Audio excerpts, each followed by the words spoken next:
한국을 뚫는다 했습니까? 하하, 어림도 없는 소리 당장 집어치우시고 한국에 지금 당장 전화하시오. 백악관 상황실에서 미국 대통령이 다급하게 소리쳤습니다.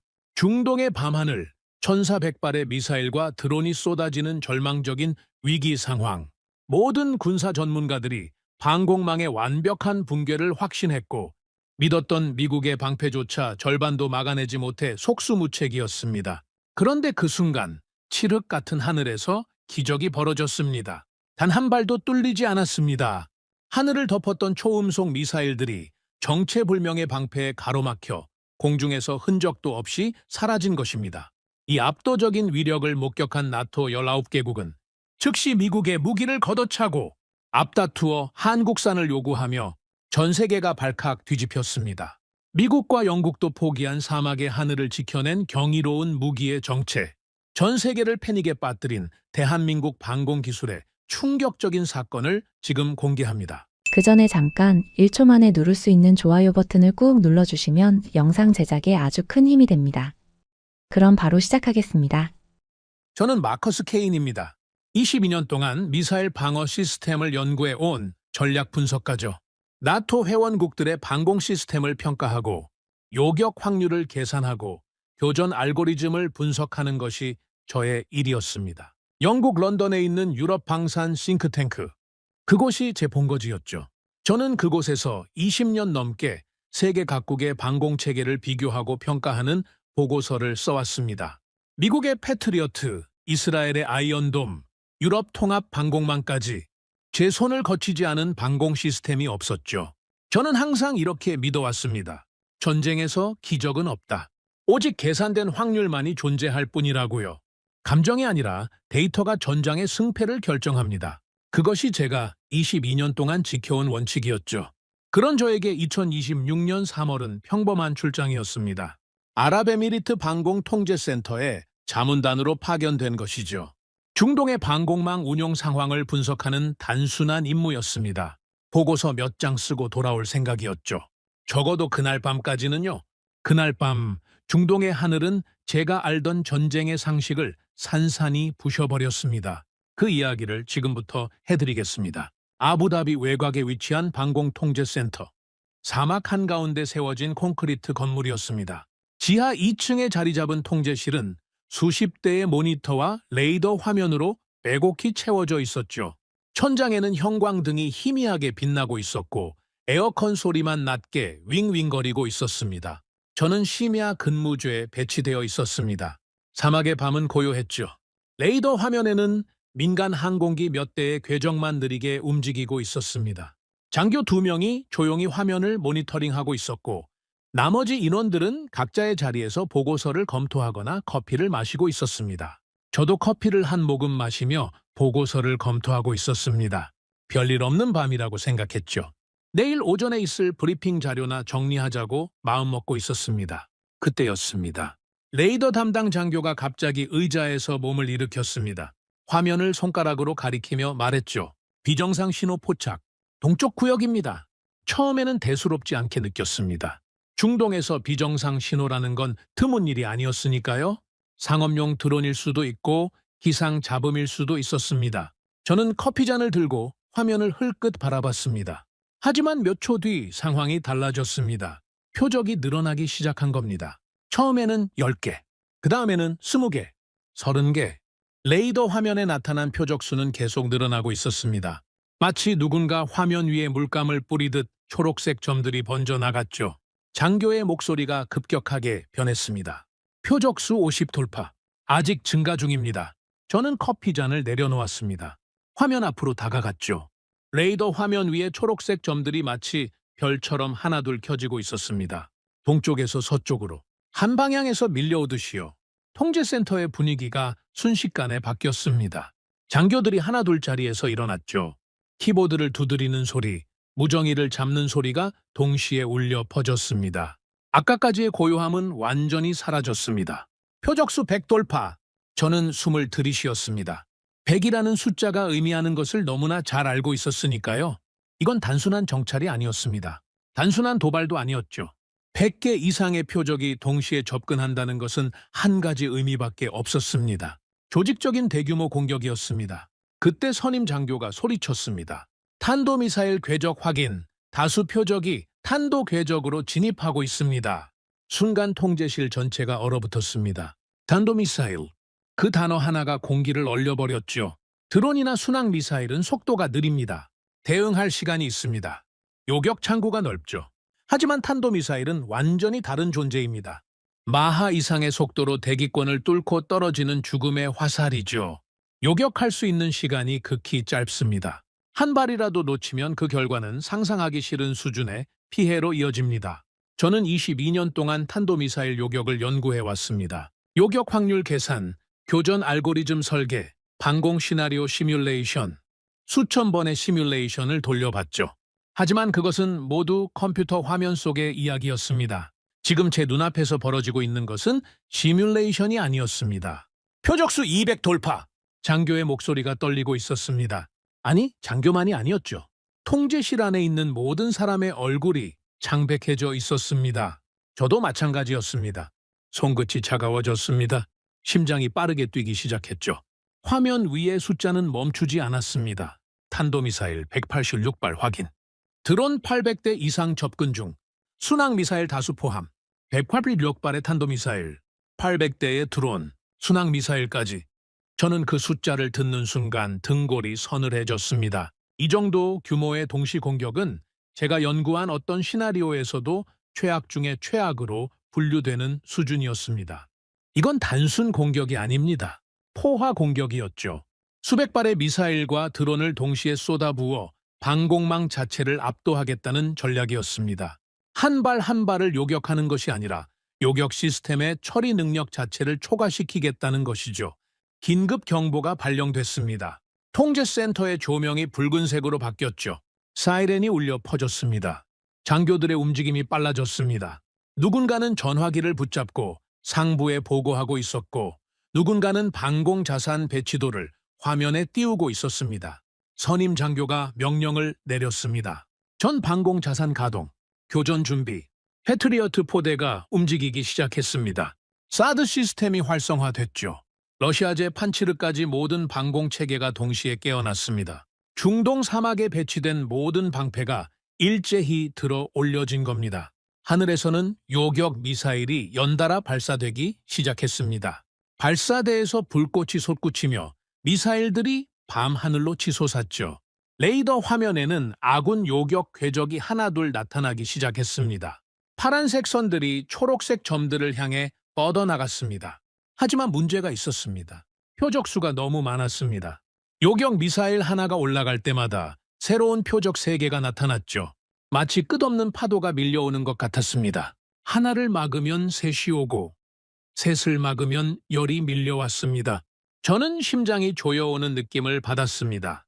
방공망이 압도될 수 있다는 가능성이 머릿속을 스쳤죠. 만약 이 공격을 막아내지 못하면 어떻게 되는 겁니까? 그 생각이 떠오르자 손이 떨리기 시작했습니다.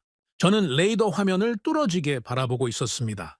패트리어트의 궤적, 사드의 궤적, 판치르의 궤적, 익숙한 패턴들이었죠. 22년 동안 연구해온 시스템들이었으니까요.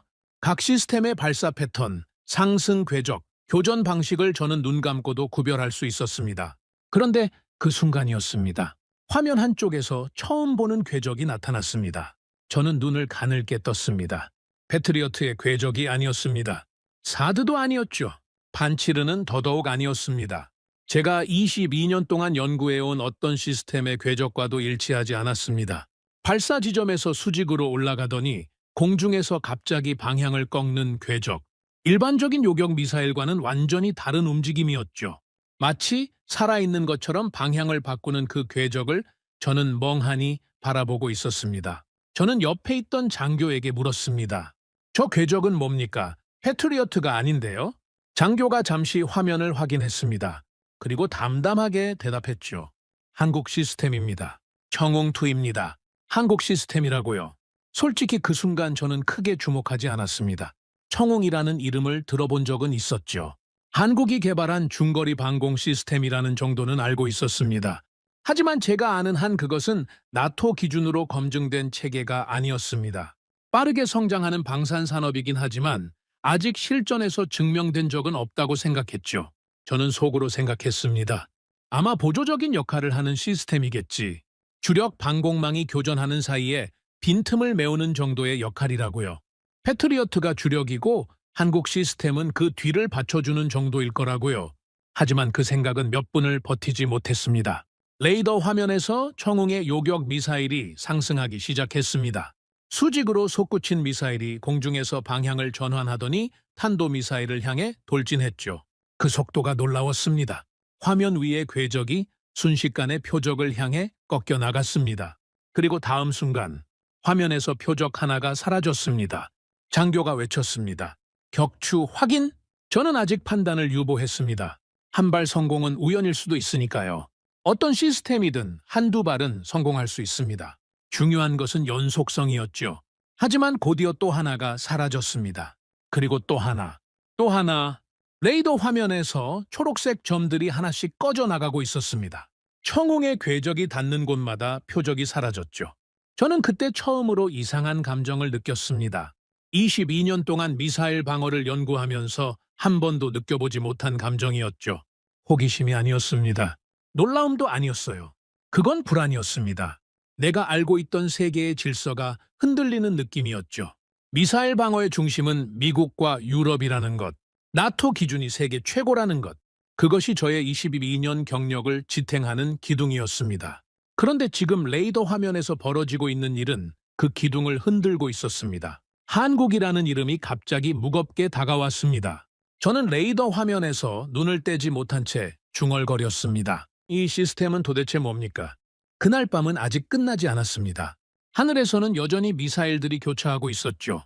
폭발의 섬광이 간헐적으로 밤하늘을 밝혔습니다. 통제실의 장교들은 쉴 틈 없이 데이터를 확인하고 교전 명령을 내리고 있었습니다. 그리고 그 한가운데서 낯선 궤적이 계속해서 표적을 지워나가고 있었습니다. 저는 그때까지도 몰랐습니다. 그날 밤이 제 인생에서 가장 긴 밤이 될 것이라는 사실을요. 그리고 그 낯선 이름이 제 20년 경력의 모든 확신을 뒤흔들어 놓게 될 것이라는 사실도요. 청웅.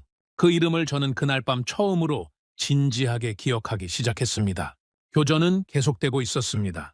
통제센터의 붉은 조명 아래에서 장교들은 쉴 틈 없이 움직이고 있었죠. 레이더 화면에는 여전히 수백 개의 표적이 밀려오고 있었습니다. 패트리어트가 요격 미사일을 쏘아 올리고 사드가 고고대에서 교전하고 판치르가 적어도 드론을 잡아내고 있었죠. 하지만 저의 시선은 이미 다른 곳에 고정되어 있었습니다. 레이더 화면 왼쪽 구역, 청궁2 포대의 교전 화면이었습니다. 처음 보는 그 궤적이 계속해서 표적을 지워나가고 있었죠. 저는 그 움직임에서 눈을 뗄 수가 없었습니다. 그때 통제센터에 새로운 명령이 떨어졌습니다. 청궁포대 교전 개시. 동쪽 구역 탄도미사일 다수 접근 중. 우선 교전 대상 지정 완료. 이건 보조적인 교전이 아니었습니다. 청웅포대의 독립적인 교전 구역이 할당된 겁니다. 동쪽에서 밀려오는 탄도미사일 군집을 청웅포대가 단독으로 맡게 된 것이죠. 저는 솔직히 걱정이 됐습니다. 탄도미사일 요격은 방공작전에서 가장 어려운 임무입니다. 마하 이상의 속도로 떨어지는 물체를 공중에서 맞춰야 하니까요. 패트리어트도 때로는 실패하는 임무를 한국 시스템이 감당할 수 있겠습니까? 저는 반사적으로 의심부터 했습니다. 하지만 다음 순간 제 눈앞에서 벌어진 일은 의심 따위를 허락하지 않았습니다. 청웅포대에서 요격 미사일이 발사됐습니다. 그런데 발사 장면이 이상했습니다. 패트리어트는 발사할 때 엄청난 화염과 연기를 뿜어냅니다. 발사대 뒤쪽으로 불기둥이 솟구치죠. 로켓 엔진이 지상에서부터 전력으로 가동되면서 미사일을 밀어 올리는 방식이니까요. 그 장면은 제가 수백 번 봐온 익숙한 광경이었습니다. 하지만 청웅의 발사는 달랐습니다. 미사일이 발사대에서 튀어 오르듯 솟아올랐습니다. 화염이 없었습니다. 연기도 거의 없었죠. 마치 무언가에 의해 밀려 올라가는 것처럼 미사일이 조용히 상승했습니다. 발사대에서 약 10m 정도 올라갔을까요? 그 순간 갑자기 미사일 뒤쪽에서 불꽃이 터지며 엔진이 점화됐습니다. 저는 그 장면을 보고 즉시 알아챘습니다. 콜드런치 방식이었죠. 미사일을 가스 압력으로 먼저 사출한 다음 공중에서 엔진을 점화하는 기술입니다. 이 방식에는 결정적인 장점이 있습니다. 발사대가 특정 방향을 향할 필요가 없다는 것이죠. 미사일이 공중에 뜬 상태에서 엔진이 켜지기 때문에 어떤 방향으로든 날아갈 수 있습니다. 360도 전 방향 교전이 가능하다는 뜻이었습니다. 패트리어트는 발사대 방향을 표적 쪽으로 돌려야 합니다. 표적이 뒤쪽에서 오면 발사대를 회전시키는 시간이 필요하죠. 전쟁터에서 그 몇 초가 생사를 가를 수도 있습니다. 하지만 청웅은 그 과정이 필요 없었습니다. 수직으로 올려 보낸 다음 공중에서 방향을 잡으면 되니까요. 저는 속으로 인정할 수밖에 없었습니다. 발사 방식만 놓고 보면 매우 영리한 설계였죠. 하지만 진짜 놀라운 일은 그 다음에 벌어졌습니다. 공중으로 솟아오른 청웅의 요격 미사일이 엔진을 점화하자마자 방향을 꺾기 시작했습니다. 수직 상승에서 수평으로, 그리고 다시 비스듬하게 상승하면서 표적을 향해 돌진했죠. 그런데 그 방향 전환이 비정상적으로 빨랐습니다. 일반적인 요격 미사일은 날개의 공기역학적 힘으로 방향을 바꿉니다. 이 방식은 효과적이지만 속도에 한계가 있죠. 특히 고속 비행 중에는 급격한 방향 전환이 어렵습니다. 하지만 청웅의 미사일은 달랐습니다. 마치 공중에서 급정지한 뒤 다른 방향으로 튕겨나가는 것처럼 움직였죠. 그건 날개만으로는 불가능한 기동이었습니다. 저는 레이더 화면에 코를 박다시피 하며 궤적을 분석했습니다. 그리고 깨달았죠. 미사일 앞부분에 별도의 추력 장치가 있다는 것을요. 측추력 제어 기술이었습니다. 미사일 앞쪽에 작은 분사구가 있어서 가스를 내뿜으며 급격한 방향 전환을 가능하게 하는 기술이죠. 이 기술이 왜 중요한지 설명해 드리겠습니다. 탄도미사일은 최종 단계에서 불규칙하게 움직이며 떨어집니다. 요격 미사일이 표적을 향해 날아가더라도 마지막 순간에 표적이 경로를 살짝만 바꿔도 빗나갈 수 있죠. 그래서 요격 미사일에게 가장 중요한 능력은 마지막 순간에 방향을 수정하는 능력입니다. 청웅은 바로 그 능력을 가지고 있었습니다. 레이더 화면에서 천궁의 요격 미사일이 표적을 향해 돌진하고 있었습니다. 고도 수십 킬로미터 상공, 대기가 극도로 희박한 그곳에서 마하 이상의 속도로 두 물체가 서로를 향해 날아가고 있었죠. 저는 숨을 멈추고 화면을 바라보고 있었습니다. 심장이 목구멍까지 올라온 것 같았습니다. 그리고 다음 순간 두 궤적이 하나로 합쳐졌습니다. 레이더 화면에서 표적이 사라졌습니다. 장교가 외쳤습니다. 직접 충돌입니다. 직격 파괴 확인. 직격 파괴. 그 말을 듣는 순간 저는 온몸에 전율이 흘렀습니다. 요격 방식에는 크게 두 가지가 있습니다. 하나는 파편 방식이죠. 요격 미사일이 표적 근처에서 폭발하면서 수천 개의 금속 파편을 뿌리는 방식입니다.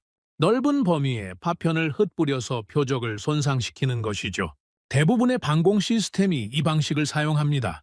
하지만 청웅이 보여준 것은 전혀 다른 방식이었습니다. 직접 충돌 방식.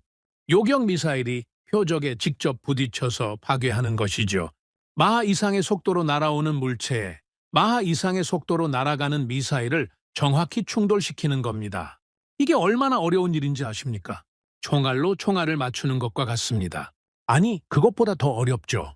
총알은 직선으로 날아가지만 탄도미사일은 불규칙하게 움직이니까요. 움직이는 총알을 움직이는 총알로 맞추는 겁니다. 수십 킬로미터 떨어진 상공에서요. 저는 그 기술의 난이도를 너무나 잘 알고 있었습니다. 미국이 수십 년간 천문학적인 예산을 쏟아부어 개발한 기술이었죠. 그런데 한국이 그 기술을 독자적으로 구현했다는 겁니까? 저는 화면을 뚫어지게 바라보고 있었습니다. 그리고 같은 장면이 반복됐습니다. 또 하나의 표적이 사라졌습니다. 격추 확인. 그리고 또 하나. 두 번째 격추 확인. 또 하나. 세 번째 격추 확인. 표적들이 연속으로 사라지기 시작했습니다. 청웅의 요격 미사일이 올라갈 때마다 레이더 화면에서 초록색 점이 하나씩 꺼져 나갔죠. 마치 밤하늘의 별을 하나씩 지워나가는 것 같았습니다. 통제실 안에 정적이 흘렀습니다. 아무도 말하지 않았습니다. 모두가 화면을 바라보고 있었죠. 장교들의 입이 벌어져 있었습니다. 키보드를 치던 손이 멈춰 있었죠. 무정이를 잡고 있던 손도 내려가 있었습니다. 연속 요격이었습니다. 한 발, 두 발, 세 발. 실패 없이 표적을 맞추고 있었습니다. 저는 그 순간 등에서 식은땀이 흐르는 것을 느꼈습니다. 놀라움 때문이 아니었습니다. 22년 동안 제가 세워온 세계의 기준이 무너지고 있다는 감각 때문이었죠. 미사일 방어의 정점은 미국이다. 유럽과 이스라엘이 그 뒤를 따른다. 그것이 제가 알고 있던 세계의 질서였습니다. 한국은 그 질서 안에서 신흥국에 불과했죠. 빠르게 성장하고 있지만 아직 정상에는 한참 모자란 위치라고 생각했습니다.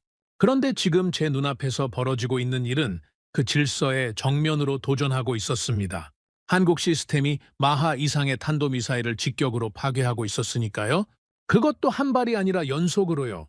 저는 옆에 서 있던 장교를 붙잡았습니다. 이 시스템의 이전 실전 기록이 있습니까? 이전에 실전 교전을 한 적이 있느냐는 겁니다. 장교가 고개를 저었습니다. 공식 기록상으로는 이번이 최초 실전 투입입니다. 최초 실전 투입에서 이 성과를 보여주고 있다는 겁니까? 저는 할 말을 잃었습니다. 전투는 계속되고 있었습니다. 패트리어트가 교전하고 사드가 교전하고 판치르가 교전하고 있었죠. 하지만 제 눈에는 청웅의 궤적만 보였습니다.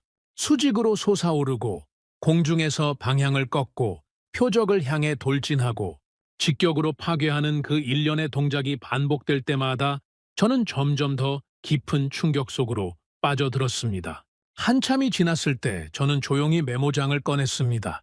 그리고 한 문장을 적었죠. 이 시스템은 도대체 어떻게 만든 것인가? 그것은 분석가로서의 질문이 아니었습니다. 22년 경력의 전문가가 자신의 확신이 무너지는 순간에 던지는 진심 어린 질문이었죠. 교전은 아직 끝나지 않았습니다. 밤하늘에서는 여전히 섬광이 터지고 있었고 레이더 화면에는 아직도 수십 개의 표적이 남아 있었습니다. 하지만 저는 이미 하나의 사실을 인정하기 시작했습니다. 오늘 밤 이후로 제 보고서는 달라질 것이라는 사실을요. 한국이라는 이름 앞에 더 이상 신흥국이라는 수식어를 붙일 수 없게 될 것이라는 사실을요. 저는 레이더 화면을 바라보며 중얼거렸습니다. 총알로 총알을 맞추는 기술이라. 그 말이 입 밖으로 나오는 순간 옆에 있던 장교가 조용히 고개를 끄덕였습니다. 전투는 아직 한참 남아 있었습니다. 하지만 제 안에서는 이미 무언가가 결정적으로 바뀌고 있었죠. 전투가 끝났습니다. 정확히 언제 끝났는지는 기억나지 않습니다. 몇 시간이 흘렀는지도 모르겠죠. 시간 감각이 완전히 사라져 있었으니까요. 레이더 화면에서 마지막 표적이 사라지고 선임 장교가 공습 종료를 선언했을 때 저는 그제야 자신이 몇 시간 동안 한 발짝도 움직이지 않았다는 것을 깨달았습니다. 다리에 힘이 풀렸습니다. 등이 땀으로 젖어 있었죠. 손가락은 메모장을 잡은 채로 굳어 있었습니다.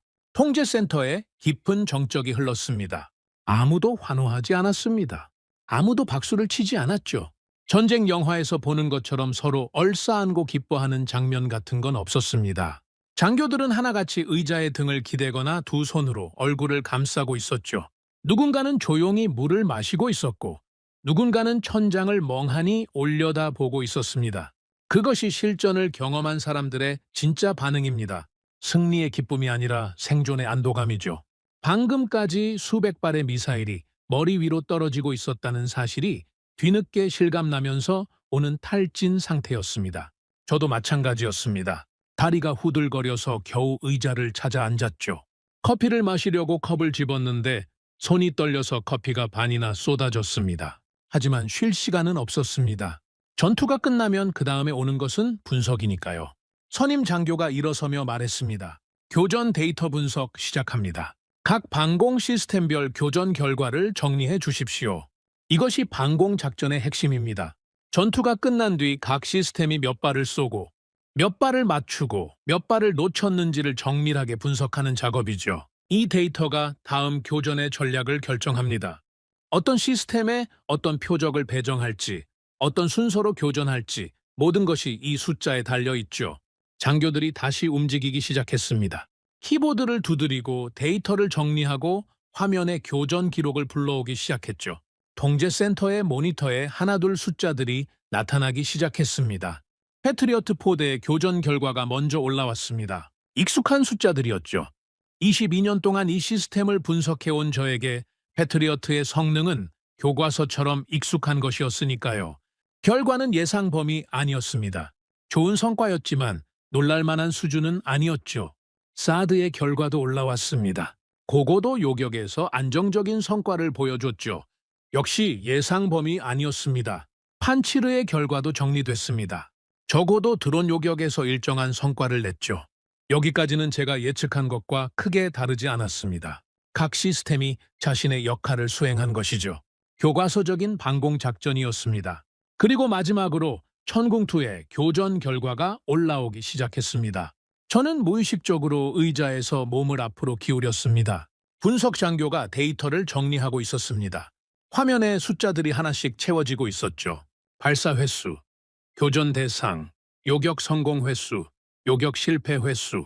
각 항목이 채워질 때마다 저의 심장이 한 박자씩 빨라졌습니다. 모든 눈이 하나의 숫자를 기다리고 있었습니다. 요격 성공률, 방공 시스템의 성능을 가장 직관적으로 보여주는 단 하나의 숫자죠. 이 숫자가 높으면 그 시스템은 믿을 수 있는 방패입니다. 이 숫자가 낮으면 아무리 비싼 시스템이라도 전장에서는 종이방패에 불과하죠. 분석 장교가 계산을 마쳤습니다. 그리고 화면에 숫자가 떴습니다. 저는 그 숫자를 보는 순간 눈을 의심했습니다. 요격 성공률 96%. 96%라고요? 저는 화면을 다시 봤습니다. 혹시 잘못 읽은 것은 아닌지, 소수점 위치가 틀린 것은 아닌지. 하지만 숫자는 변하지 않았습니다. 96이라는 숫자가 선명하게 화면 위에 떠 있었죠. 이 숫자가 얼마나 충격적인 것인지 설명해 드리겠습니다. 방공 시스템의 요격 성공률에 대해 사람들은 흔히 오해를 합니다. 시뮬레이션에서 90%가 나왔다고 실전에서도 90%가 나오는 것이 아닙니다. 시뮬레이션은 통제된 환경이죠. 표적의 궤적이 예측 가능하고 전자전 방해가 없고 기상 조건이 이상적입니다. 하지만 실전은 완전히 다릅니다. 표적이 수백 개가 동시에 날아옵니다. 전자전 방해가 걸립니다. 기상 조건이 변합니다. 레이더에 잡음이 섞입니다. 요격 미사일끼리 간섭이 생깁니다. 이 모든 변수가 동시에 작용하기 때문에 실전 요격 성공률은 시뮬레이션보다 훨씬 낮아지는 것이 일반적이죠. 실전 환경에서 80%만 나와도 우수한 성과입니다. 85%면 뛰어난 성과죠. 90%를 넘기는 것은 거의 기적에 가까운 수준입니다. 그런데 96%라니요? 저는 의자에서 일어섰습니다. 화면 앞으로 다가가서 데이터를 직접 확인하기 시작했죠. 발사 기록 하나하나를 되짚어 봤습니다. 교전 시각, 표적 유형, 요격 방식, 결과, 모든 항목을 하나씩 대조했습니다. 데이터는 정확했습니다. 오류가 없었죠. 천궁2는 배정된 탄도미사일 표적 대부분을 격추했습니다. 그것도 직격 파괴 방식으로요. 파편 방식이 아니라 미사일에 직접 부딪혀서 산산이 부순 겁니다. 저는 한동안 그 숫자 앞에 서 있었습니다. 머릿속이 복잡해졌죠. 22년 동안 저는 미사일 방어 시스템의 성능을 평가해왔습니다. 패트리어트의 데이터를 수천 건 분석했고 사드의 시험 발사 결과를 수백 건 검토했죠. 이스라엘 시스템의 실전 데이터도 분석했습니다. 그 모든 경험에 비추어 봐도 96%라는 숫자는 비현실적인 수준이었습니다. 그때 통제센터 안에서 웅성거리는 소리가 들리기 시작했습니다. 장교들이 서로 데이터를 확인하고 있었죠. 누군가가 말했습니다. 이 수치가 맞습니까? 다시 확인해 보십시오. 또 누군가가 말했습니다. 세 번째 확인 결과도 동일합니다. 통제센터 안의 분위기가 묘하게 변하고 있었습니다. 전투 직후의 탈진감이 서서히 다른 감정으로 바뀌고 있었죠. 놀라움이었습니다. 그리고 그 놀라움 뒤에는 경외감이 숨어 있었습니다. 저도 같은 감정을 느끼고 있었습니다. 하지만 저는 분석가였습니다. 감정에 휘둘려서는 안 됐죠. 저는 냉정하게 생각하려고 노력했습니다. 혹시 데이터에 편향이 있는 것은 아닌지, 천궁포대에 상대적으로 요격하기 쉬운 표적이 배정된 것은 아닌지, 교전 환경이 다른 시스템보다 유리했던 것은 아닌지, 저는 교전 기록을 다시 펼쳤습니다. 천궁포대에 배정된 표적의 유형을 확인했죠. 탄도미사일이었습니다.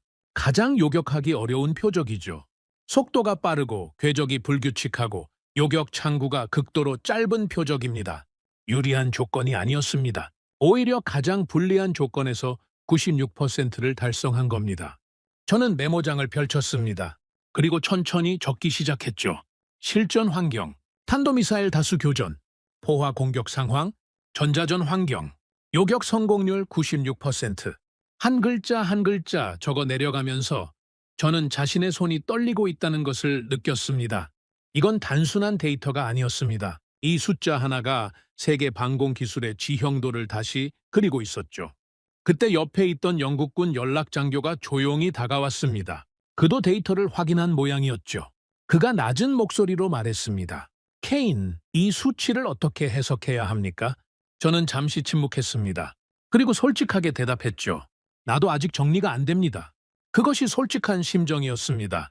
22년 동안 쌓아온 데이터베이스, 어디에도 이런 수치는 없었으니까요. 연락장교가 다시 물었습니다. 한국 시스템이 이 정도 성능을 가지고 있다는 것을 우리가 알고 있었습니까? 저는 고개를 저었습니다. 알지 못했습니다. 적어도 나토 분석 보고서에는 이런 수준의 평가가 없었죠. 그 말을 하는 순간 저는 스스로 부끄러움을 느꼈습니다.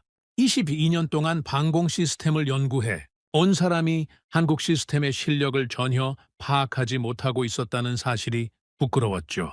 아니, 정확히 말하면 파악하려는 노력조차 하지 않았다는 것이 부끄러웠습니다. 저는 한국의 방산 산업을 신흥국의 빠른 성장 정도로만 평가해왔습니다. 나토 기준에서 검증되지 않았다는 이유로 깊이 있는 분석을 하지 않았죠. 미국과 유럽의 시스템만이 세계 최고라는 선입견에 갇혀 있었던 겁니다. 그 선입견이 오늘 밤 산산이 부서졌습니다. 96%. 그 숫자가 제 22년 경력의 균열을 만들었죠. 저는 메모장에 한 문장을 더 적었습니다. 이건 역사적인 기록이다. 그리고 그 아래에 또 한 문장을 적었죠. 한국은 더 이상 방산 신흥국이 아니다. 그 문장을 적는 순간 저의 손이 멈췄습니다. 이 문장이 의미하는 것이 얼마나 큰 것인지 저 자신도 알고 있었으니까요. 22년 동안 미국과 유럽 중심의 세계관 속에서 살아온 분석가가 처음으로 그 질서 밖의 존재를 인정하는 순간이었습니다. 통제센터에서는 데이터 정리가 계속되고 있었습니다. 장교들은 각 시스템의 교전 결과를 비교하고 있었죠. 하지만 대화의 중심은 하나였습니다. 청웅2의 96%. 그 숫자가 통제실 안의 모든 대화를 지배하고 있었습니다. 저는 의자에 깊이 앉아 천장을 올려다봤습니다. 수십 년 동안 미사일 방어의 역사를 연구해 왔습니다. 냉전 시대부터 걸프전까지, 이스라엘 방공전부터 최근의 분쟁까지. 그 긴 역사 속에서 방공 기술의 주인공은 항상 같았죠. 미국, 러시아, 이스라엘. 이 세 나라가 방공 기술의 역사를 써왔습니다. 하지만 오늘 밤 그 역사에 새로운 이름이 추가됐습니다. 한국이었습니다. 1950년 전쟁의 폐허 속에서 시작된 나라. 불과 70여 년 전에는 자체 무기 하나 만들지 못했던 나라. 그 나라가 지금 세계에서 가장 어려운 군사기술 중 하나인 탄도미사일 요격에서 역사적인 기록을 세운 겁니다. 저는 그 사실을 천천히 되새기며 깨달았습니다. 한국은 이미 기술 강국이었습니다. 제가 인정하지 않았을 뿐이었죠. 오늘 밤 이후로 저의 보고서는 완전히 달라질 겁니다. 한국이라는 이름 앞에 더 이상 수식어가 필요 없게 됐으니까요. 저는 메모장을 덮고 눈을 감았습니다. 사막의 새벽이 다가오고 있었죠. 통제센터의 붉은 조명이 꺼지고 일반 조명이 켜졌습니다. 밤새 이어진 전투가 끝나고 새로운 아침이 밝아오고 있었습니다. 하지만 저는 알고 있었습니다. 진짜 전쟁은 이제부터라는 것을요. 오늘 밤의 공격은 시작에 불과했습니다. 적은 반드시 다시 올 것이죠.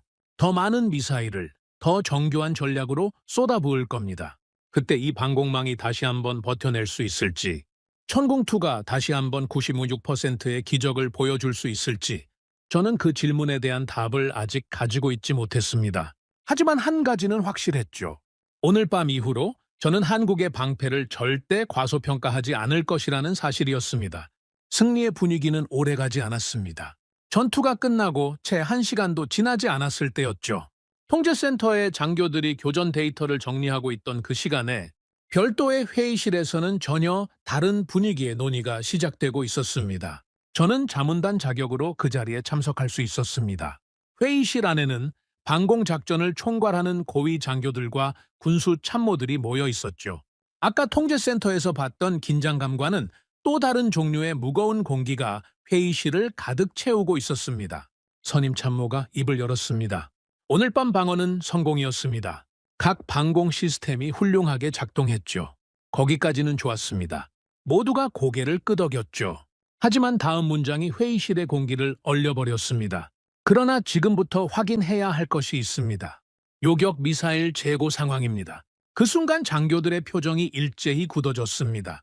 요격 미사일 재고, 방공전에서 가장 치명적인 문제죠. 사람들은 방공 시스템의 성능을 이야기할 때 요격 성공률만 주목합니다. 96%다, 90%다 이런 숫자만 보죠. 하지만 실제 전장에서 방공전의 승패를 결정하는 것은 성공률이 아닙니다. 탄약입니다. 아무리 요격 성공률이 100%라 해도 쏠 미사일이 없으면 방어는 불가능합니다. 총알 없는 총은 쇠막대기에 불과하죠. 방공 시스템도 마찬가지입니다. 요격 미사일이 바닥나는 순간 수십억 달러짜리 첨단 무기 체계는 그냥 철덩어리가 됩니다. 군수 참모가 화면에 데이터를 띄웠습니다. 각 방공 시스템별 요격 미사일 소모량과 잔여 재고가 표시됐죠. 저는 그 숫자를 보는 순간 심장이 철렁 내려앉았습니다. 소모 속도가 예상보다 훨씬 빨랐습니다. 오늘 밤 단 한 번의 교전에서 소모된 요격 미사일의 양이 엄청났죠. 패트리어트 포대는 수십 발을 소모했습니다. 사드도 상당량을 사용했죠.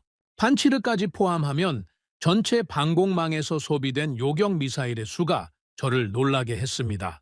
군수 참모가 담담한 목소리로 말했습니다.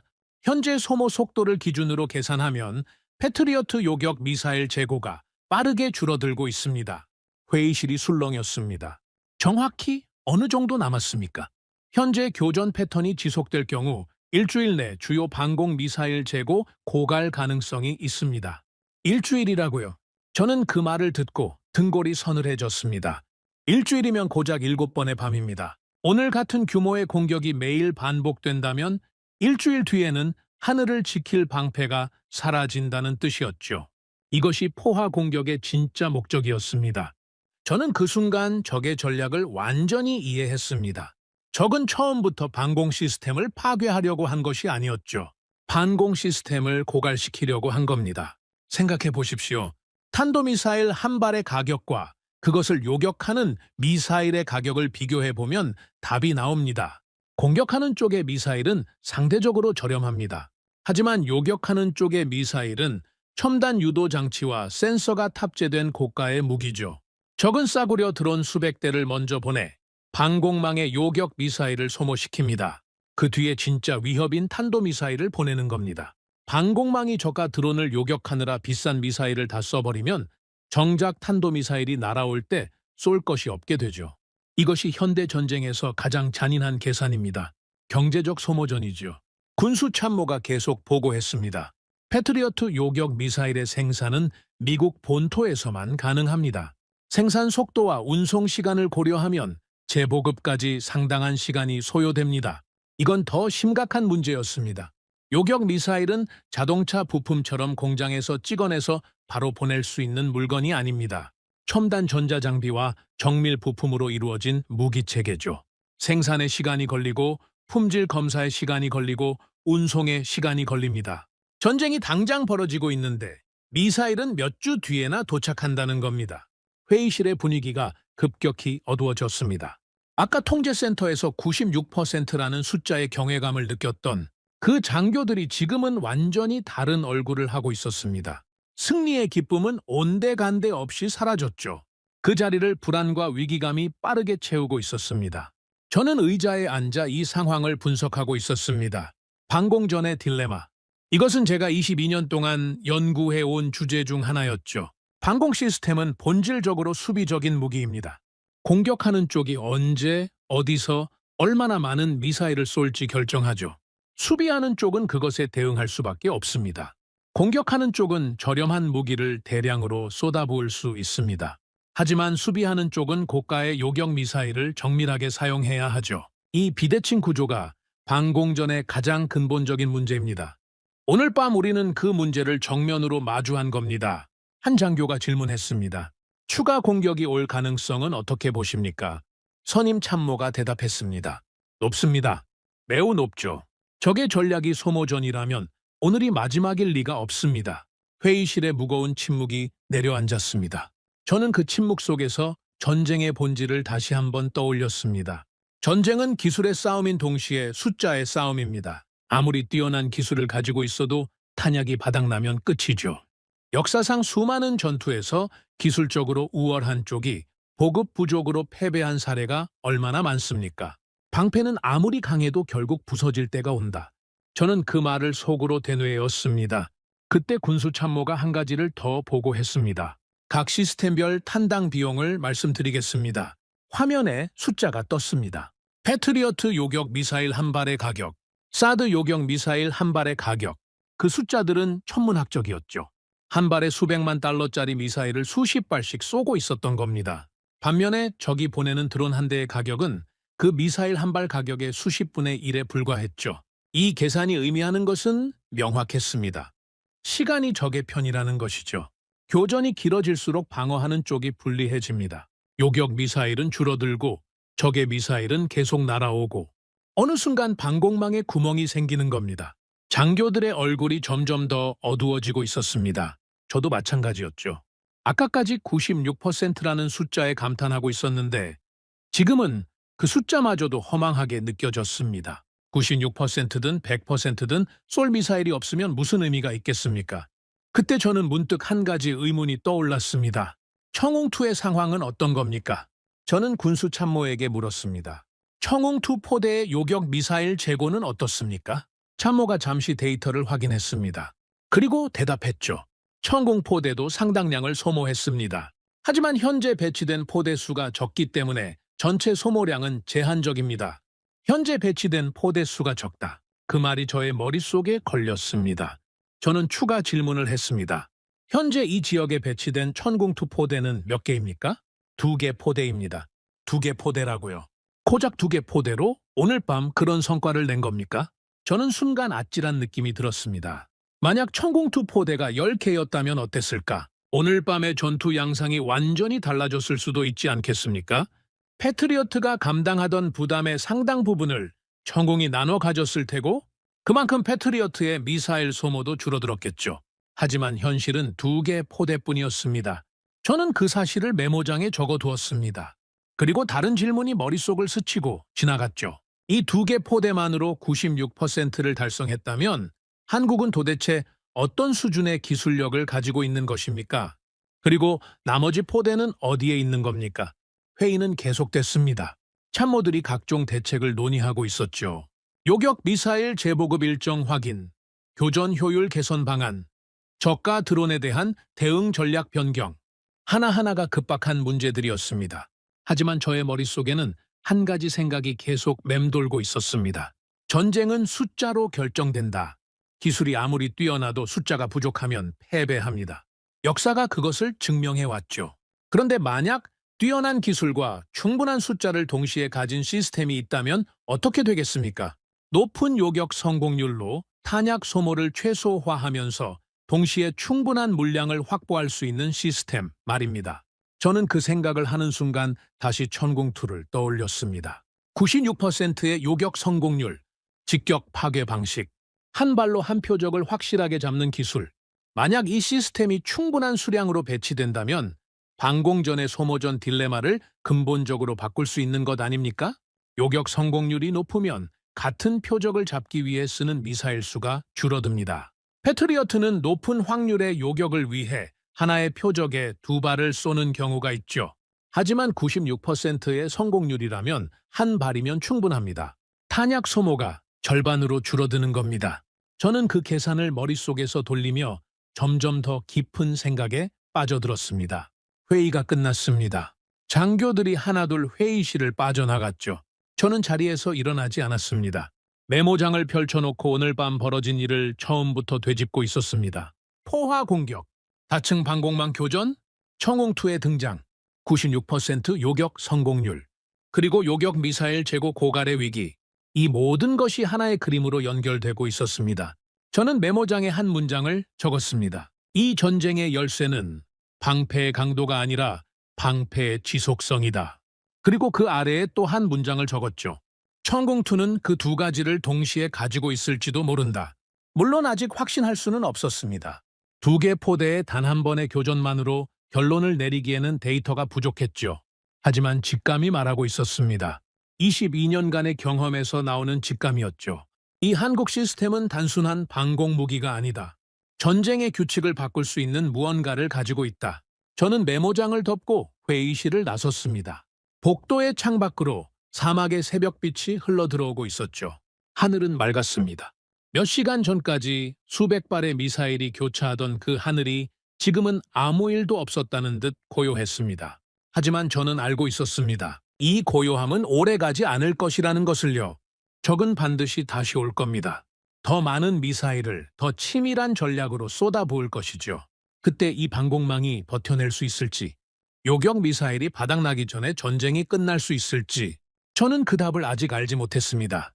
하지만 한 가지는 점점 더 선명해지고 있었죠. 이 전쟁에서 한국이라는 이름이 점점 더 중요해지고 있다는 사실이었습니다. 전투가 끝난 다음 날 오후였습니다. 저는 숙소에서 보고서를 정리하고 있었죠. 어젯밤 교전 데이터를 분석하고 각 방공 시스템의 성능을 비교하는 작업이었습니다. 메모장에 적어둔 내용들을 하나씩 정리하면서 머릿속으로는 계속 같은 생각이 맴돌고 있었죠. 요격 미사일 재고 고갈. 그 문제가 머리를 떠나지 않았습니다. 그때 문이 열리며 연락 장교가 들어왔습니다. 케인, 긴급 군사회의가 소집됐습니다. 자문단도 참석해달라는 요청입니다. 긴급 군사회의. 어젯밤 전투 직후에 이미 한 차례 회의를 했는데 또 소집됐다는 것은 상황이 그만큼 급박하다는 뜻이었죠. 저는 보고서를 덮고 회의실로 향했습니다. 회의실에 들어서는 순간 분위기가 예사롭지 않다는 것을 느꼈습니다. 어젯밤 통제센터에서 만났던 장교들보다 훨씬 높은 계급의 인물들이 자리하고 있었죠. 군복에 별이 달린 장성급 인사들이 긴 테이블 양쪽에 앉아 있었습니다. 그리고 군복이 아닌 정장을 입은 사람들도 여러 명 보였죠. 정부 관계자들이었습니다. 회의실의 공기는 무겁게 가라앉아 있었습니다. 테이블 위에는 두꺼운 서류 묶음이 놓여 있었고 벽면의 대형 화면에는 중동 전역의 방공망 배치도가 띄워져 있었습니다. 저는 자문단 좌석에 조용히 앉았습니다. 회의가 시작됐습니다. 사회를 맡은 고위 장성이 입을 열었죠. 어젯밤 공격에 대한 방어는 성공적이었습니다. 하지만 우리는 지금 더 큰 문제에 직면해 있습니다. 반공망 유지에 대한 대책을 논의하기 위해 이 자리를 마련했습니다. 예상대로였습니다. 어젯밤 참모회의에서 나왔던 요격 미사일 재고 문제.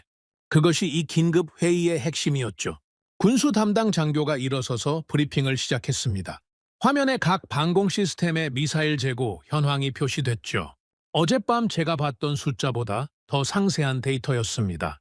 상황은 제가 생각했던 것보다 더 심각했습니다.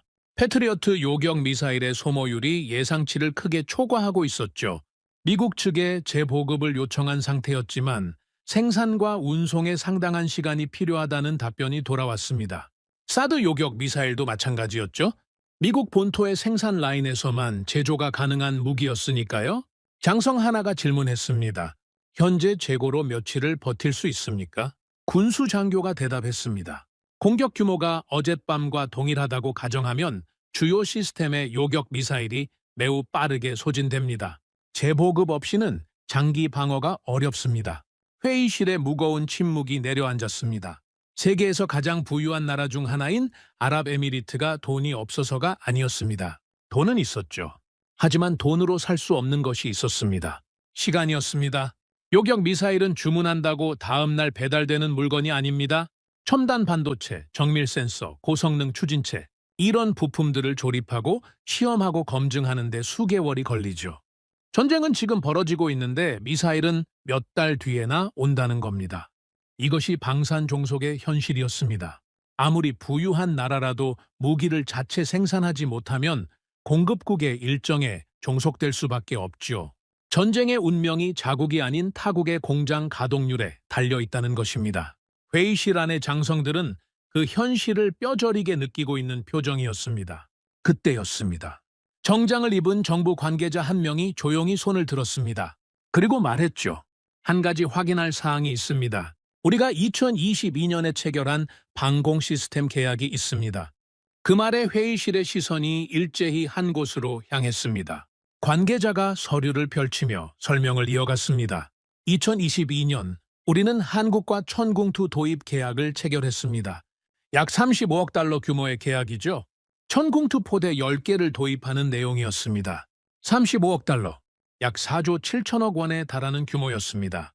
중동의 부유한 국가가 한국의 방공 시스템에 그만한 금액을 투자했다는 사실 자체가 저에게는 놀라운 정보였죠. 솔직히 고백하겠습니다. 저는 그 계약에 대해 대략적으로만 알고 있었습니다. 한국이 중동에 방공 시스템을 수출했다는 뉴스를 본 적은 있었죠. 하지만 깊이 주목하지 않았습니다. 나토 기준으로 검증되지 않은 시스템이라고 생각했으니까요. 신흥 방사국의 수출 실적 정도로만 여겼습니다. 지금 생각하면 얼마나 안일한 판단이었는지 모릅니다. 관계자가 설명을 계속했습니다. 그런데 현재 실제로 배치 완료된 것은 10개 포대 중 2개 포대뿐입니다. 나머지 8개 포대는 아직 인도 대기 상태죠. 2개 포대. 어젯밤 96%의 요격 성공률을 기록한 그 2개 포대가 현재 배치된 전부라는 뜻이었습니다. 장성 하나가 즉시 반응했습니다. 나머지 포대의 인도 일정은 어떻게 됩니까? 계약상 순차적으로 인도될 예정이었습니다. 하지만 현재 상황을 고려하면 일정을 앞당겨야 합니다. 회의실의 분위기가 급격하게 바뀌기 시작했습니다. 아까까지의 무거운 절망감이 서서히 다른 것으로 대체되고 있었죠. 그것은 다급함이었습니다. 그리고 그 다급함의 방향은 한 곳을 가리키고 있었습니다. 한국이었습니다. 선임 장성이 말했습니다. 한국 측에 긴급 공급 요청을 보내십시오. 나머지 포대의 조기 인도를 요청하는 겁니다. 관계자가 고개를 끄덕였습니다. 이미 외교 채널을 통해 접촉을 시작했습니다. 하지만 포대뿐만이 아닙니다. 요격 미사일 추가 생산도 함께 요청해야 합니다. 그 말이 나오자 회의실 안의 긴장감이 한 단계 더 올라갔습니다. 요격 미사일 추가 생산 요청. 이건 단순한 군수 조달 문제가 아니었습니다. 전쟁 중에 특정 국가의 무기 생산 능력에 의존한다는 것은 군사적으로도 외교적으로도 매우 민감한 사안이었죠. 하지만 선택의 여지가 없었습니다. 패트리어트 미사일은 미국에서 생산되지만 재보급까지 시간이 오래 걸립니다. 사드도 마찬가지였죠. 그런데 천궁2는 어젯밤 가장 높은 요격 성공률을 기록했습니다. 96%. 같은 수의 표적을 잡는데 가장 적은 미사일을 소모하는 시스템이라는 뜻이었죠. 경제적으로도 전략적으로도 천궁2의 추가 배치가 가장 합리적인 선택이었습니다. 그때 더 놀라운 이야기가 나왔습니다. 군수 담당 장교가 조심스럽게 말했죠. 비공식적으로 한 가지 더 검토하고 있는 사항이 있습니다. 모든 시선이 그에게 집중됐습니다. 한국군이 자체적으로 운용하고 있는 천궁2 물량이 있습니다. 긴급 상황을 고려해서 한국군 운용 물량의 일부를 우선 전환받을 수 있는지에 대한 가능성도 타진하고 있습니다. 회의실이 술렁였습니다. 한국군의 자체 물량까지 요청하겠다는 것이었으니까요. 이건 단순한 무기 구매가 아니었습니다. 한 나라의 군사 자산을 빌려달라는 것이죠. 그만큼 상황이 절박하다는 뜻이었습니다. 저는 그 순간 가슴 깊은 곳에서 묘한 감정이 올라오는 것을 느꼈습니다. 22년 동안 방산업계를 지켜보면서 저는 무기 거래의 현실을 잘 알고 있었습니다. 무기를 사는 쪽은 항상 약자입니다. 파는 쪽이 가격을 정하고 일정을 정하고 조건을 정하죠. 무기가 절실한 나라는 어떤 조건이든 받아들일 수밖에 없습니다.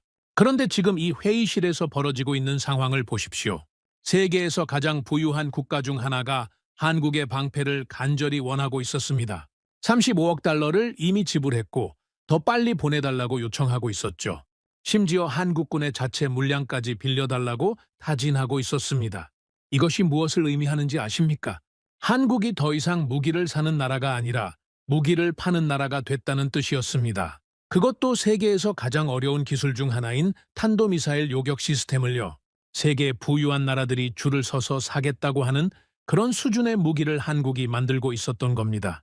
저는 회의실 한쪽에 앉아 이 장면을 지켜보며 깊은 생각에 빠졌습니다. 1950년 한국전쟁. 그때 한국은 자체 무기가 거의 없었죠. 미국과 유엔군의 무기로 전쟁을 치렀습니다. 총 한 자루, 탱크 한 대도 스스로 만들지 못하던 나라였습니다.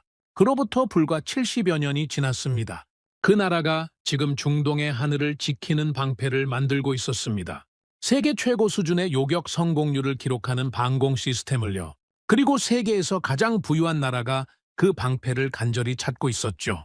저는 메모장을 꺼내 한 문장을 적었습니다. 한국이라는 이름이 전쟁의 중심에 등장했다. 회의는 계속됐습니다. 장성들은 한국 측과의 교섭 전략을 논의하고 있었죠. 외교 채널 활용 방안, 긴급 공급 요청의 구체적 내용, 추가 계약 가능성까지 모든 대화의 중심에 한국이 있었습니다. 저는 그 회의를 지켜보면서 한 가지를 더 깨달았습니다. 방공 시스템은 단순한 무기가 아니라는 것을요. 그것은 국가의 생존을 보장하는 방패입니다. 그리고 그 방패를 만들 수 있는 기술을 가진 나라는 세계 군사 질서에서 특별한 위치를 차지하게 되죠. 미국이 그랬습니다. 패트리어트와 사드로 동맹국들의 하늘을 지켜주며 군사적 영향력을 유지해왔죠. 이스라엘이 그랬습니다. 아이언돔으로 자국을 방어하며 방공 기술의 선두주자로 인정받아왔죠. 그리고 이제 한국이 그 대열에 합류하고 있었습니다. 천궁2라는 방패를 들고요. 회의가 끝났습니다. 장성들이 자리에서 일어나며 서로 악수를 나누고 있었죠. 정부 관계자들은 서류를 챙기며 서둘러 회의실을 나서고 있었습니다. 한국과의 긴급 교섭을 시작하기 위해서였죠. 저는 빈 회의실에 홀로 남아 창밖을 바라봤습니다. 사막의 오후 햇살이 눈부시게 쏟아지고 있었죠. 저 하늘 어딘가에서 다시 미사일이 날아올 수 있다는 사실이 비현실적으로 느껴졌습니다. 하지만 현실이었죠.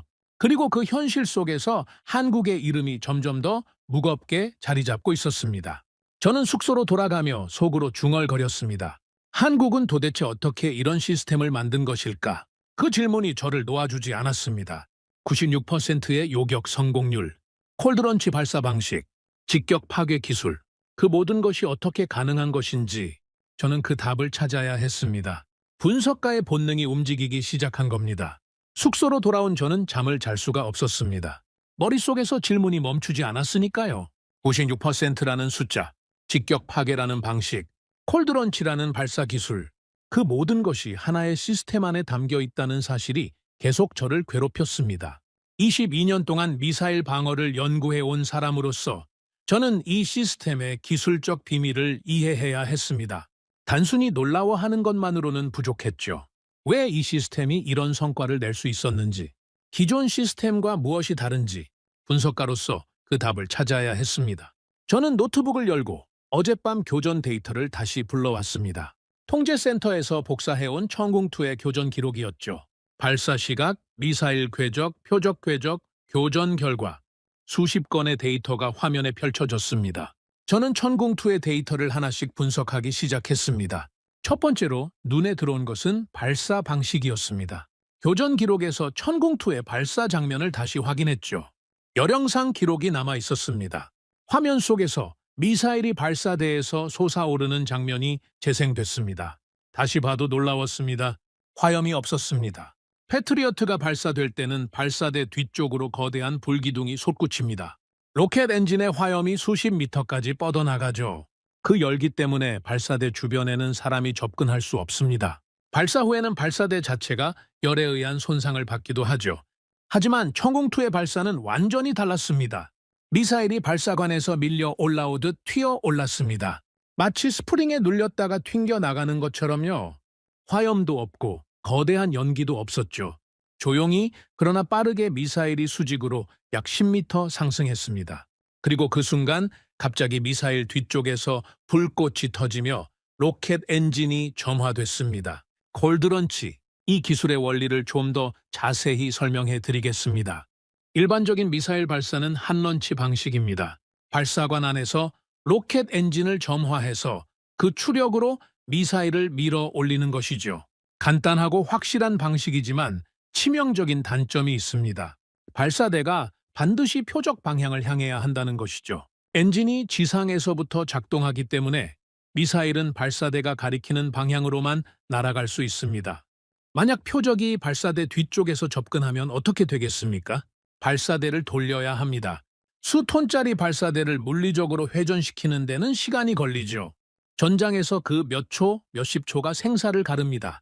표적이 여러 방향에서 동시에 날아오는 포화 공격 상황이라면 이 문제는 더욱 심각해지죠. 천궁2의 콜드런치는 이 문제를 근본적으로 해결했습니다. 가스 압력으로 미사일을 먼저 공중에 사출합니다.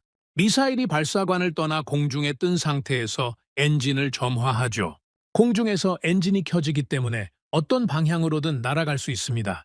360도 전 방향 교전이 가능하다는 뜻이죠. 동쪽에서 미사일이 오든 서쪽에서 드론이 오든 남쪽에서 순항 미사일이 오든 상관없습니다. 발사대를 돌릴 필요가 없으니까요. 수직으로 올려보낸 다음 공중에서 표적을 향해 방향을 잡으면 됩니다. 포화 공격 상황에서 이 능력이 얼마나 결정적인 이점인지 아십니까? 수백 발의 미사일이 사방에서 동시에 날아오는 상황에서 발사대를 이리저리 돌리고 있을 여유가 없습니다. 천궁2는 그냥 하늘로 쏘면 됩니다. 나머지는 미사일이 알아서 하니까요. 저는 메모장에 적었습니다. 첫 번째 비밀, 콜드런치 방식, 360도 교전 능력. 하지만 이것만으로는 95.6%를 설명할 수 없었습니다. 콜드런치 기술은 천궁2만의 것이 아니었으니까요. 러시아의 S-300 계열도 콜드런치를 사용합니다. 이스라엘의 일부 시스템도 유사한 방식을 쓰죠. 콜드런치 자체는 분명 뛰어난 기술이지만 그것만으로 96%의 요격 성공률이 나오는 것은 아닙니다. 저는 데이터를 더 깊이 파고들었습니다. 두 번째로 발견한 것은 미사일의 비행 중 기동이었습니다. 교전 기록에서 천궁2 요격 미사일의 궤적을 상세히 분석했죠.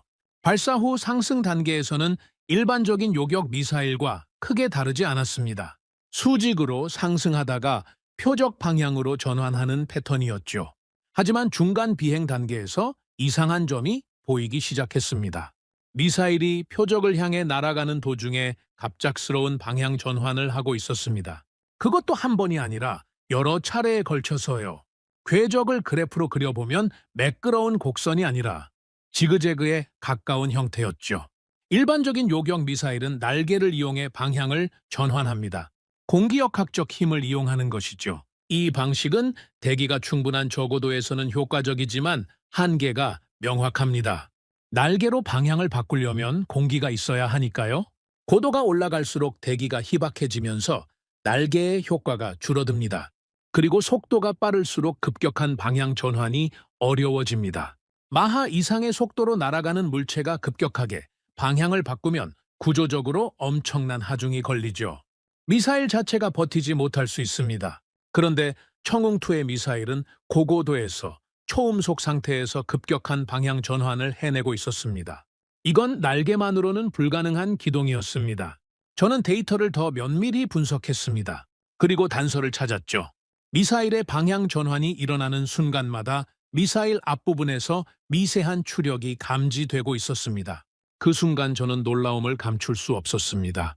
추력 편향 제어 기술이었습니다. 미사일 앞부분에 작은 분사구가 장착되어 있는 겁니다. 가스를 특정 방향으로 분사해서 미사일의 비행 방향을 강제로 바꾸는 것이지요. 날개에 의존하지 않고 직접적인 추력으로 방향을 전환하는 기술입니다. 이 기술이 의미하는 것은 엄청났습니다. 대기가 희박한 고고도에서도 방향 전환이 가능합니다. 날개가 작동하지 않는 환경에서도 미사일이 표적을 추적할 수 있다는 뜻이죠. 그리고 초음속 상태에서도 급격한 기동이 가능합니다. 마하 이상의 속도에서 순간적으로 방향을 꺾을 수 있다는 겁니다. 탄도미사일을 요격하려면 바로 이 능력이 필요합니다. 탄도미사일은 대기권 밖에서 떨어지며 마하 이상의 속도로 접근하죠. 요격 미사일이 마지막 순간에 미세한 궤도 수정을 하지 못하면 빗나갑니다. 수십 킬로미터 상공에서 마하 이상의 속도로 날아오는 물체의 정확한 위치를 예측하고 그 위치에 정확히 도달해야 하니까요. 천궁2는 추력 편향 제어를 통해 마지막 순간까지 궤도를 수정할 수 있었습니다. 표적이 미세하게 궤적을 바꿔도 그에 맞춰 따라갈 수 있었죠. 저는 메모장에 적었습니다. 두 번째 비밀, 추력 편향 제어, 고고도 초음속 기동 능력. 그리고 세 번째 비밀은 이미 어젯밤에 목격한 것이었습니다. 직격 파괴 방식이었죠. 대부분의 방공 시스템은 파편 방식으로 요격합니다. 요격 미사일이 표적 근처에서 폭발하면서 수천 개의 금속 파편을 사방에 뿌리는 것이죠. 파편 중 일부가 표적에 맞으면 손상을 입히는 방식입니다. 이 방식은 정확도가 다소 떨어져도 됩니다. 표적 바로 옆에서 폭발하기만 하면 파편이 알아서 표적을 맞추니까요. 하지만 문제가 있습니다. 파편으로는 표적을 완전히 파괴하지 못할 수 있다는 것이죠. 탄두가 손상을 입기는 했지만 완전히 파괴되지 않고 그대로 떨어질 수도 있습니다. 특히 탄도미사일의 탄두는 대기권 재진입에 견딜 수 있도록 매우 튼튼하게 만들어져 있죠. 천궁2는 완전히 다른 방식을 택했습니다. 미사일로 표적에 직접 부딪히는 겁니다. 마하 이상의 속도로 날아가는 요격 미사일이 마하 이상의 속도로 떨어지는 탄도미사일에 정면으로 충돌합니다. 두 물체의 상대 속도를 합치면 상상을 초월하는 에너지가 발생하죠. 충돌 순간 표적은 완전히 산산조각이 납니다. 이건 파편 방식과는 차원이 다른 파괴력입니다. 표적의 잔해조차 남기지 않는 완전한 파괴죠. 탄두가 살아남아서 떨어질 가능성이 원천적으로 차단됩니다. 하지만 그 대가로 정확도에 대한 요구가 극도로 높아집니다. 파편 방식은 표적 근처에만 가면 되지만 직격 방식은 표적에 정확히 맞아야 합니다. 수십 킬로미터 상공에서 마하 이상의 속도로 교차하는 두 물체를 정확히 충돌시키는 것이죠. 총알로 총알을 맞추는 기술이라는 표현이 과장이 아니었습니다. 저는 메모장에 적었습니다. 세 번째 비밀, 직격 파괴 방식, 완전 파괴 보장. 세 가지 비밀을 정리한 뒤 저는 의자의 등을 기대고 천장을 올려다 봤습니다. 콜드런치로 360도 교전 능력을 확보하고 추력 편향 제어로 초음속 고고도 기동을 가능하게 하고 직격 파괴 방식으로 완전한 요격을 보장한다. 이 세 가지가 하나의 시스템 안에 통합되어 있었습니다. 각각의 기술만 놓고 보면 한국만의 독점 기술은 아닙니다. 콜드런치는 러시아도 쓰고 추력 편향 제어는 미국도 쓰고 직격 파괴는 사드에서도 구현하고 있죠. 하지만 이 세 가지를 하나의 중거리 방공 시스템 안에 모두 통합시킨 것, 그것이 천궁2의 진짜 비밀이었습니다. 저는 깨달았습니다. 이건 단순한 미사일이 아니었습니다. 이건 한 나라의 과학과 산업이 수십 년 동안 축적해온 결과였죠. 로켓 기술, 유도 장치 기술, 센서 기술, 소재 기술, 소프트웨어 기술, 이 모든 것이 집약되어야만 만들 수 있는 시스템이었습니다. 한국은 단순히 무기를 만든 것이 아니었습니다. 완전히 새로운 방패를 만든 것이었죠. 저는 메모장을 덮고 창밖을 바라봤습니다. 사막의 밤이 다시 찾아오고 있었죠. 어젯밤처럼 고요한 밤하늘이 펼쳐져 있었습니다. 하지만 저는 그 고요함이 얼마나 허약한 것인지 알고 있었습니다. 적은 반드시 다시 올 것이었죠. 그리고 그때 다시 한번 저 하늘 위에서 총알과 총알이 충돌하는 장면이 벌어질 겁니다. 한국이 만든 방패가 다시 한번 시험대에 오르겠죠. 저는 노트북을 닫으며 중얼거렸습니다. 다음번에는 처음부터 끝까지 지켜봐야 한다.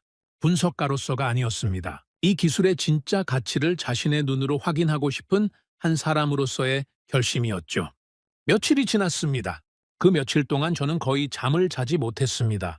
낮에는 천궁2의 기술 데이터를 분석하고 밤에는 통제센터에서 레이더 화면을 모니터링했죠. 다음 공격이 언제 올지 아무도 몰랐습니다. 하지만 반드시 온다는 것은 모두가 알고 있었죠. 통제센터의 분위기는 첫 번째 공격 이후 완전히 달라져 있었습니다. 장교들의 눈빛이 달랐죠. 농담을 주고받는 사람이 없었습니다.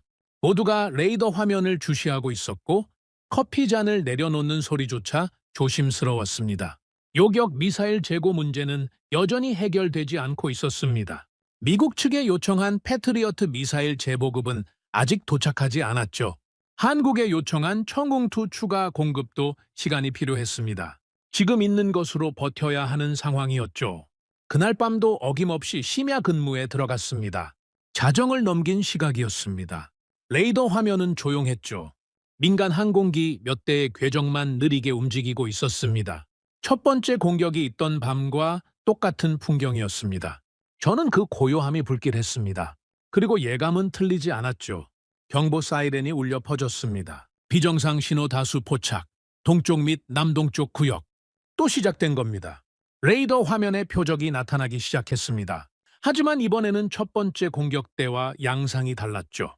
동쪽 한 방향이 아니라 동쪽과 남동쪽 두 방향에서 동시에 밀려오고 있었습니다. 표적수 급증 중, 백돌파, 장교들이 일제히 움직이기 시작했습니다. 하지만 첫 번째 공격 때처럼 당황하는 모습은 없었죠. 이미 한 번 겪은 상황이었으니까요. 손이 빠르게 움직였고 목소리는 긴장되어 있었지만 질서가 있었습니다. 표적 분석 중, 탄도미사일 다수 확인, 드론 군집 동시 접근, 선임 장교가 명령을 내렸습니다. 전 방공 자산 가동, 교전 준비, 패트리어트가 깨어났습니다. 사드가 활성화됐죠. 판치르가 가동되기 시작했습니다. 하지만 이번에는 한 가지가 달랐습니다. 선임 장교가 추가 명령을 내린 겁니다. 청웅포대, 동쪽 구역 탄도미사일 우선 교전, 교전 개시. 첫 번째 공격 때 천궁2는 보조적인 역할이었습니다. 주력 방공망이 교전하는 사이에 배정된 구역을 담당하는 정도였죠. 하지만 이번에는 달랐습니다. 가장 위협적인 탄도미사일 표적군에 청궁2가 우선 배정된 겁니다. 96%. 그 숫자가 지휘관의 판단을 바꾼 것이었습니다. 저는 레이더 화면에 시선을 고정했습니다. 청웅포대에서 요격 미사일이 발사되기 시작했습니다. 열영상 화면에서 미사일이 발사대에서 튀어오르듯 솟아올랐죠. 화염 없이 조용하게 상승하던 미사일이 공중에서 엔진을 점화하며 방향을 꺾었습니다. 밤하늘을 가르는 불꽃이 작은 별처럼 빛났죠. 한 발, 두 발, 세 발. 연속으로 발사되는 요격 미사일들이 하늘로 치솟았습니다. 동시에 패트리어트도 교전을 시작했습니다. 발사대에서 거대한 화염을 뿜으며 미사일이 솟아올랐죠. 사드의 요격 미사일도 고고도를 향해 날아갔습니다. 밤하늘 전체가 불꽃으로 뒤덮이기 시작했습니다. 레이더 화면에는 수십 개의 궤적이 동시에 나타났습니다. 파란색 아군 궤적과 초록색 적 표적이 서로를 향해 돌진하고 있었죠. 화면 전체가 거미줄처럼 궤적으로 뒤엉켰습니다. 그리고 충돌이 시작됐습니다. 천궁2의 첫 번째 요격 미사일이 표적에 도달했습니다. 고도 수십 킬로미터 상공. 레이더 화면에서 두 궤적이 하나로 합쳐졌죠. 격추 확인! 밤하늘에서 섬광이 터졌습니다. 창문 너머로 보이는 하늘에서 번쩍이는 빛이 눈에 들어왔죠. 수십 킬로미터 떨어진 상공에서 두 물체가 마하 이상의 속도로 충돌하며 만들어낸 빛이었습니다. 곧이어 두 번째 충돌, 격추 확인. 세 번째, 격추 확인. 연속이었습니다. 청웅2의 요격 미사일이 하늘로 올라갈 때마다 레이더 화면에서 표적이 사라졌습니다. 한 발 한 발이 정확하게 표적에 명중하고 있었죠. 통제실 안의 공기가 달라지기 시작했습니다. 첫 번째 공격 때는 청궁2의 성과에 놀라움을 느꼈습니다. 처음 보는 시스템이 예상 밖의 성과를 보여줬으니까요. 하지만 이번에는 달랐습니다. 놀라움이 아니라 신뢰였죠. 장교들의 표정에서 그것이 보였습니다. 첫 번째 공격 때는 천궁2의 궤적을 의아하게 바라보던 장교들이 이번에는 그 궤적이 나타날 때마다 미세하게 고개를 끄덕이고 있었습니다. 저도 마찬가지였죠. 레이더 화면에 청궁의 궤적이 올라갈 때마다 또 맞출 것이다 라는 확신이 들었습니다. 며칠 전까지만 해도 의심하던 시스템을 이제는 믿고 있었죠. 전투는 계속됐습니다. 적의 공격은 첫 번째보다 더 치밀했습니다. 탄도미사일 사이에 드론을 섞어 보내 레이더를 혼란시키려는 전략이었죠. 진짜 위협인 탄도미사일과 미끼인 드론을 구별하는 것이 어려워졌습니다. 하지만 천궁2는 흔들리지 않았습니다. 레이더 화면을 지켜보면서 저는 한 가지를 더 발견했습니다. 천궁2의 사격 통제 시스템이 표적의 우선순위를 자동으로 구분하고 있었죠.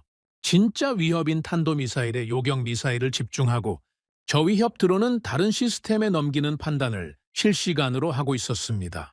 이건 하드웨어의 문제가 아니었습니다. 소프트웨어의 문제였죠. 수백 개의 표적 중에서 진짜 위협을 순식간에 판별하고 최적의 교전 순서를 계산하고 요격 미사일을 배정하는 알고리즘. 그 알고리즘의 수준이 놀라웠습니다. 저는 메모장에 적었습니다. 네 번째 비밀. 사격 통제 알고리즘. 실시간 위협 판별 능력. 전투가 절정에 달했습니다. 레이더 화면 전체가 궤적으로 뒤덮여 있었습니다. 패트리어트의 궤적, 사드의 궤적, 판치르의 궤적, 그리고 청웅2의 궤적이 하늘 위에서 교차하고 있었죠. 밤하늘에서는 연속적으로 섬광이 터지고 있었습니다. 그 한가운데서 천궁2의 궤적은 유독 눈에 띄었습니다. 수직으로 솟아오르고 공중에서 급격하게 방향을 꺾고 표적을 향해 돌진하는 그 독특한 패턴. 그리고 궤적이 표적에 닿을 때마다 어김없이 표적이 사라지는 장면. 한 발도 빗나가지 않았습니다. 저는 그 장면을 보면서 가슴 깊은 곳에서 올라오는 감정을 억누를 수가 없었습니다. 믿기 어려운 장면이 반복되고 있었습니다. 마하 이상의 속도로 떨어지는 탄도미사일을 공중에서 직격으로 파괴하는 장면. 그것이 한 번이 아니라 반복적으로, 연속적으로 이루어지고 있었죠. 실수 없이, 빗나감 없이. 통제실의 장교 하나가 조용히 말했습니다. 저 시스템은 진짜입니다. 아무도 반박하지 않았습니다. 전투는 새벽녘에야 끝이 났습니다. 마지막 표적이 레이더 화면에서 사라지고 선임 장교가 공습 종료를 선언했죠. 통제실에 다시 한번 깊은 정적이 내려앉았습니다. 하지만 이번에는 첫 번째 공격 때와 분위기가 달랐습니다. 탈진감은 여전했습니다. 하지만 그 속에 다른 감정이 섞여 있었죠. 장교들의 얼굴에서 그것이 보였습니다. 입꼬리가 미세하게 올라가 있었죠. 서로의 눈을 마주치며 작게 고개를 끄덕이고 있었습니다. 안도감이었습니다. 그리고 그 안도감의 상당 부분이 한국 시스템에 대한 것이라는 것을 저는 알고 있었죠. 저는 의자에 깊이 앉아 눈을 감았습니다. 두 번의 대규모 공격, 두 번 모두 청홍투는 압도적인 성과를 보여주었습니다. 첫 번째가 우연이 아니었다는 것이 증명된 겁니다.